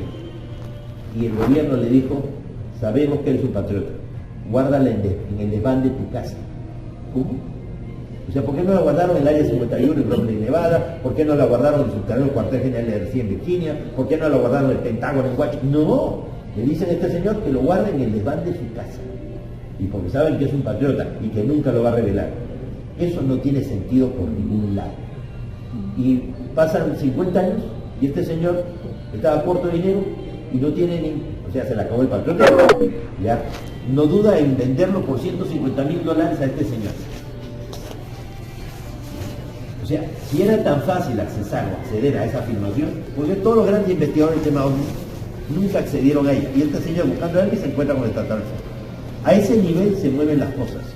Es como la película que salió, por ejemplo, uno de los personajes más mediáticos de la juventud en los últimos años, o sea, podríamos decir del 2010 hasta el 2020, ¿no? Ha sido Mila Jovovich, ¿ya? Una actriz que ha hecho muchas películas como El Quinto Elemento, ha hecho Resident Evil, ¿no? ¿Ya? Entonces la juventud se ha identificado con esta chica. Y de pronto esta chica aparece en una película llamada Encuentros cercanos del cuarto tipo, donde ella representa a una psiquiatra ya de Alaska. Dicen, ahí no, esta es una historia real y todo, más falsa que una moneda de corcho, ¿ya? Nada que ver, ¿ya? Entonces hay momentos en que ella está actuando, o sea que ella comienza a intervenir a gente que está siendo abusida, secuestrada y todo, ella misma comienza a ser acechada y todo, ¿ya? Y la película es una película de terror. Y hay partes en donde se insertan supuestamente a la verdadera psiquiatra, ¿ya? Y a los pacientes. Tanto la supuesta psiquiatra como los pacientes, todos son actores de Hollywood. Y son actores más o menos relativamente conocidos, ¿ya? Y sin embargo dicen todo, eso es verdad, eso es verdad. ¿Ya? Entonces, ¿cuál es el objetivo de todo eso? Es que la gente llegue a pensar de que todo es falso, que todo es mentira, o simplemente sienta miedo. Es como cuando Ronald Reagan, que fue presidente de Estados Unidos, habiendo sido actor de Hollywood, ¿ya? Hoy día sabemos que un buen actor siempre tiene detrás un buen director, un buen productor, un buen guionista. Entonces, ¿quién fue el productor, el director y el guionista detrás de Ronald Reagan cuando fue presidente? Entonces, él en las Naciones Unidas dijo, los extraterrestres no existen, pero si es que existen son malos. ¿Cómo se dice una cosa como esa? O sea, los extraterrestres no existen, ya bueno, esa es tu opinión, pero si es que existen son malos. Claro, entonces, pues ahí lo que estamos viendo es un interés simplemente de intoxicar informativamente. Y uno de los mecanismos que ha utilizado siempre, se ha utilizado mucho en Estados Unidos, siempre ha sido el miedo. Bueno, cuando llegaron los primeros peregrinos provenientes de Inglaterra y se ubicaron en las colonias de la costa atlántica de los Estados Unidos, lo primero que hicieron fue meterle miedo con los indios, con los pieles rojas. Luego le metieron miedo con las brujas. Y las brujas no existían, eran simplemente las esposas de los colonos que eran fanáticos religiosos que de pura curiosidad se hicieron amigas de las indias o de los indígenas y aprendieron a utilizar plantas medicinales, porque no había medicina, no habían farmacias, ¿ya?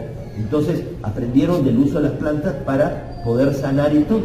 Y sus propios maridos, o los hombres, ya temerosos, ya fanáticos religiosos y temerosos de la inteligencia y de la capacidad que tiene la mujer, ya las acusaron de brujas. Hoy día se sabe, por ejemplo, ya que en las cuevas, o sea, el arte paleolítico, por ejemplo, esas cuevas como Altamira, como Las Cauces, en España, en Francia, que son las capillas sixtinas del arte prehistórico, todas ellas fueron pintadas por mujeres. ¿Y cómo se sabe? Pues está la firma, está la huella de la mano de la mujer. O sea, cuando los hombres se iban a cazar los mamuts o a los mastodontes y todo, ellas se quedaban solas en las cuevas, ya con sus hijos, con los ancianos y todo. Y tenían incluso que enfrentarse a los osos de las cavernas. El oso de la caverna era 1 metro más grande que un grisne, una barbaridad. Y ellas los mataban. Entonces cuando llegaban los hombres después, los que sobrevivían después de haber enfrentado a los mamuts, a los megaterios, a toda esa gente, a todos esos animales, ya encontraban que la chica estaba con una piel de oso, ya. Dice, ¿qué te parece el nuevo look? Ya usaste la tarjeta de crédito. Ya. Y ellas habían matado pues al oso. ¿Ya? Entonces, durante el tiempo que los hombres se iban, ellas iban creando los rituales, ellas iban aprendiendo a domesticar las plantas, ellas pintaban las cuevas para enseñarle a los niños realmente lo que iban a cazar los hombres. Y para crear ese vínculo mágico en el cual los animales nunca faltaran, que nunca faltara la caza, ¿no? Del rinoceronte, del mamut, de todo. Entonces, ellas fueron los que inventaron todo eso. Aparte de eso, en las cuevas se han encontrado las primeras representaciones de la divinidad. En el arte paleolítico siempre son esculturas de mujeres con senos prominentes, anchas caderas. O sea, símbolo de la fertilidad. O sea, Dios siempre fue primero mujer antes que hombre. Pero eso nuestra sociedad ha querido siempre acallarlo, porque no les conviene, pues. ¿Y por qué creen ustedes que en los países islámicos se le prohíbe a la mujer educarse?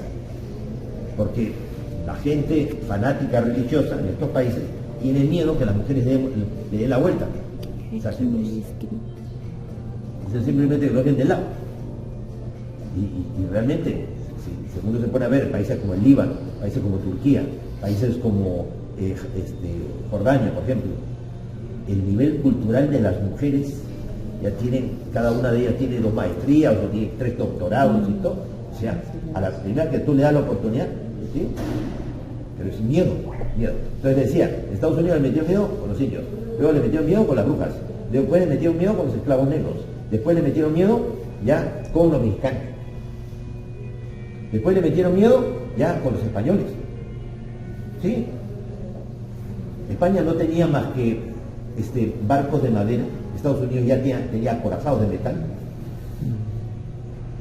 Colocaron el Maine, un acorazado con 3.000 hombres en la bahía de La Habana, que era territorio español, o sea, Cuba, Puerto Rico. Hicieron estallar, ellos mismos hicieron estallar su barco y mataron a 3.000 de sus jóvenes para tener una excusa para invadir Cuba y Puerto Rico y quitarse a los españoles.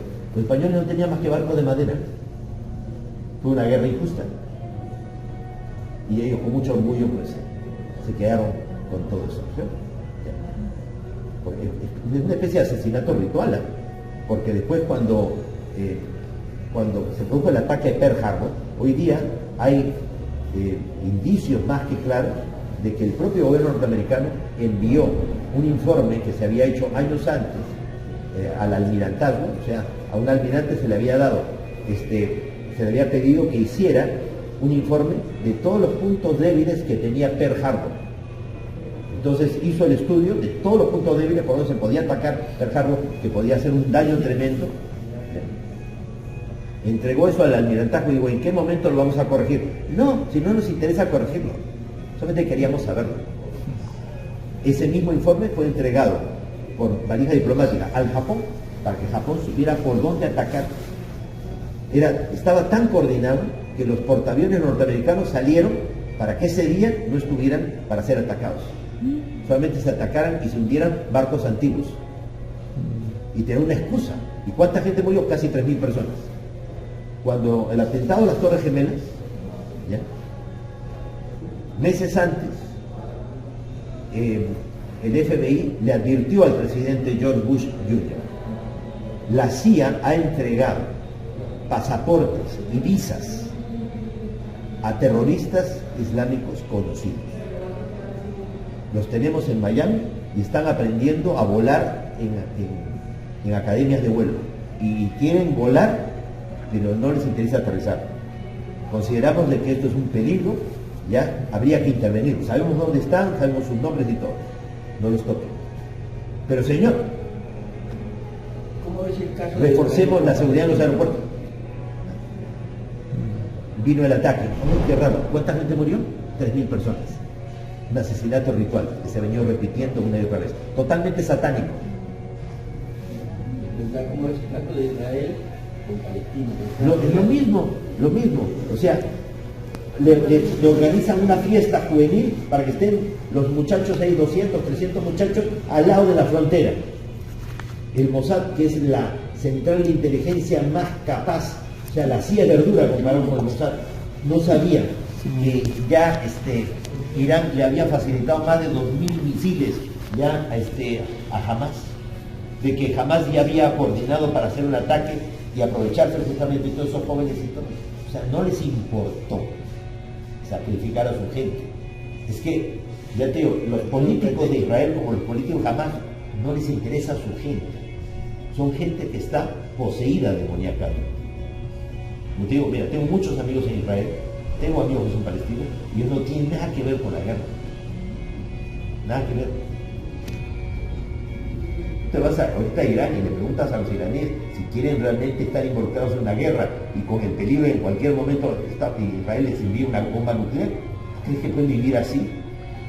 ¿Que les interesa eso? No, ya tengo. Por ejemplo, la CIA ya creó al grupo ISIS. El grupo ISIS, o sea, todos los oficiales del ejército iraquí que fueron capturados fueron llevados a campos de concentración. Y en esos campos de concentración les hacían choques eléctricos, los metían en unas celdas totalmente desnudos, les tiraban agua fría, les ponían música roja a todo volumen, les metían drogas y todo. Salieron de ahí locos, totalmente locos, y formaron el ISIS. Ya, a destruir todo, a destruir los museos, a destruir la gente, matar todo, pero matar incluso a los propios musulmanes, quemarlos vivos, o sea, la locura total, o sea, y eso generado por ellos mismos. ¿Se acuerdan ustedes las imágenes que salieron ahí de soldados norteamericanos ingleses ahí torturando a los oficiales iraquíes? ¿Se acuerdan? Y ahí surgió el ISIS. ¿Verdad? Los que se drogan bueno, ya digo, tanto en la guerra de Vietnam como en la guerra de Afganistán y todo, a los soldados, así como se les daba tabaco en la Segunda Guerra Mundial, también se les ha estado dando droga, ya para que resistan, para que acepten seguir estando en la guerra, ¿no? O sea,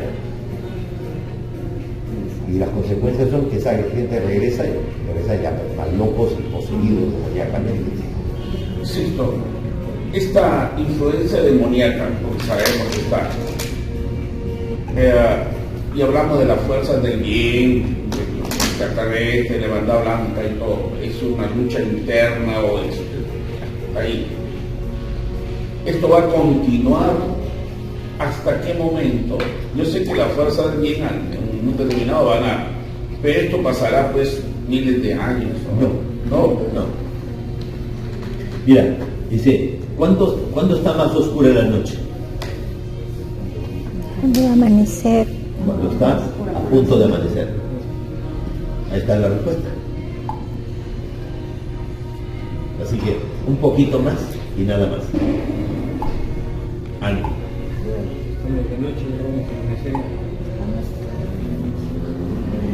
Bueno, creo que ya hemos hemos recibido muchas enseñanzas tuyas. Ha sido un gusto realmente tenerte aquí en Trujillo. Para mí ha sido un placer volver Y después de mucho tiempo. aprovechar ese tiempito que has tenido para nosotros, ¿no? Realmente siempre es un gusto tenerte aquí en Trujillo. Pues gracias y espero volver muy pronto. Dios quiera. Sí, ahorita no me he ido y eso justamente me da mucha risa porque cuando voy a un lugar me dicen ¿y cuándo vuelves? Pues si todavía no me he ido. No, la experiencia nos va a ganar mañana en La Dama de Cabo.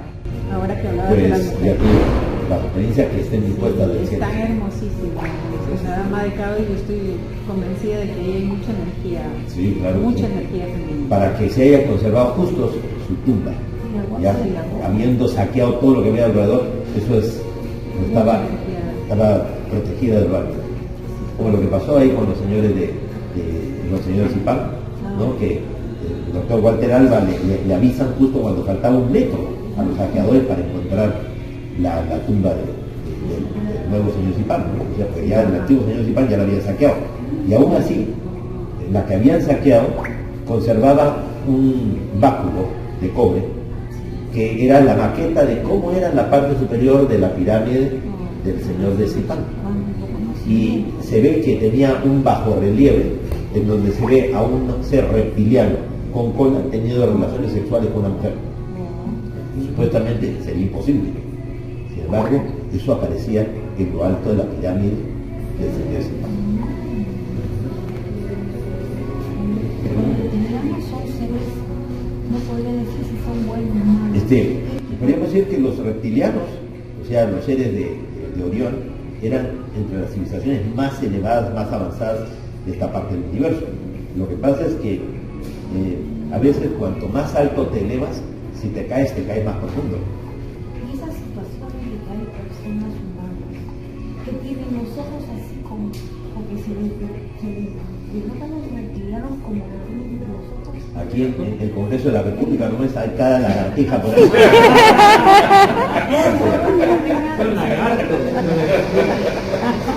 Mira, no, eso ya son manipulaciones hechas por computadora y de gente que le gusta perder el tiempo diciendo que la Tierra es plana, que existió una super civilización que eran los tártaros, que no eran más que nómadas de origen mongol, ya que te dicen que en la Antártida hay una muralla de hielo que no permite ver 17 continentes que están escondidos. Por favor, o sea, ya cuando te encuentras con gente que dice esas cosas por internet y que haya gente que lo... El problema no es que haya gente que diga tonterías, el problema es que haya gente que lo crea. Para todo el público, Entonces, como te digo, eso no es cierto. ¿Ya? Lo que sí es cierto es que almas, espíritus de entidades de ese tipo, sí están encarnadas en algunos seres humanos. Eso sí existe. Pues muchísimas gracias a todos ustedes por haber venido y reitero, espero volver muy pronto, Dios mediante, ¿ya? Y que podamos hacer alguna salida al campo, que podamos de pronto una conferencia pública, porque Claro. es curioso, justamente cuando llegamos se me acercaron dos oficiales de la policía, ¿ya? Uno de ellos me reconoció, ¿ya? Y nos tomamos una foto y todo. Tomé sus teléfonos, les envié información y al ratito ya me estaban llamando los comandantes. Ellos ya le habían pasado la voz al comandante. Y digo, por favor, que nos avise que cuando vaya a venir nuevamente, que tal, que cual. Y también comencé a enviarles información. Así que, al parecer, hay siempre mucho interés. Claro.